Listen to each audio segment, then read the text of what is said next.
Hi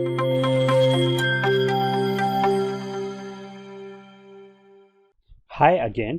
So let us have another type of circuit here, and in this circuit we have some resistors which are connected in a manner like here. This is a bridge circuit, here, here.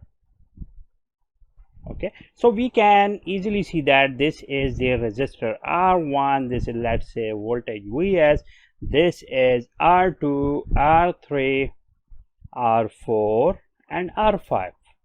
Okay, so we can easily see here that the equivalent resistance will be the R2 plus R4, which are basically these two resistors which are in parallel with the R3 plus R5. Okay, after finding it out, let me have a R, the Rx, and it will be added with the R1, and that will be my equivalent resistance. Okay, so that is the major takeaway from this circuit.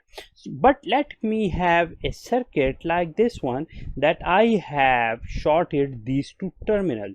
So what will be the equivalent resistance here? Okay, so now you can see here that now we have two circuits here which are two in delta configuration here. Okay, the upper delta and the lower delta here, and these two circuits can be represented like here and here, and then at the end these can also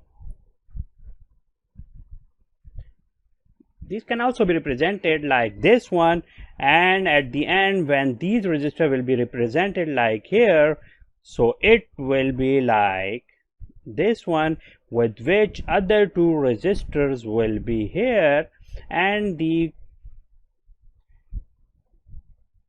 finding the equivalent resistance will be easier here. But here we have another scenario. What is the configuration here? This is basically not the delta connection here. Why? Because the two ends of R2 and R3 are connected with each other, and according to the definition of the parallel circuits, if the two ends of any two resistors are connected together, these two resistors are in parallel with each other, just like here. So what is the equivalent configuration here? So let me write the equivalent configuration here. So let me have here R1, and after R1 I have here this one. Let me have here the R2 and R3. Okay, so these two are shorted together, R2, R3. Similarly, these two ends of R4 and R5 are also shorted together, so this is R4, R5. Okay, so let me simplify them more. Okay, when I will simplify them, let me move down. When I will simplify this circuit, what will happen? So this simplified circuit can also be written like this as well. Okay, so this is the more simplified version, where this is R1, this is R2, R3, R4 and R5. Okay, so you can very easily see here that these two are basically equal configurations, in which R2, R3 are in parallel, where R4 and this is R5, these two are in parallel as well. So after finding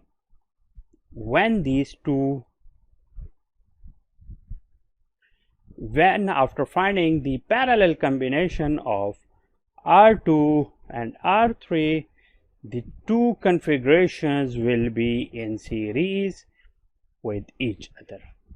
Okay, so now we can very clearly see that if this is Rx and this is Ry, so the equivalent resistance here will be what? R1 plus Rx plus Ry.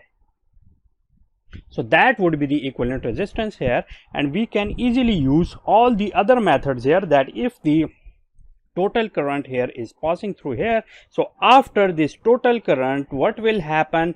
By using the current divider law, we can very easily find the values of current I2 and I3. Similarly, these two will combine here again. Let me use the black color here. Okay, so let me use the black color here. These two will combine here again, and at the end again these two will be here, where it will be I4 and it will be I5. So by using the current divider law,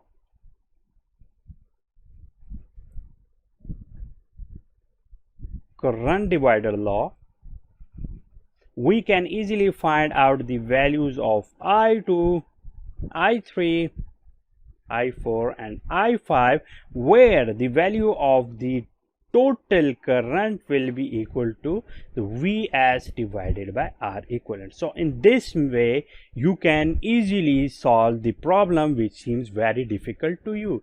Okay, so that is the trick number 5, and I will see you with some more tricks and tips. Thank you so much.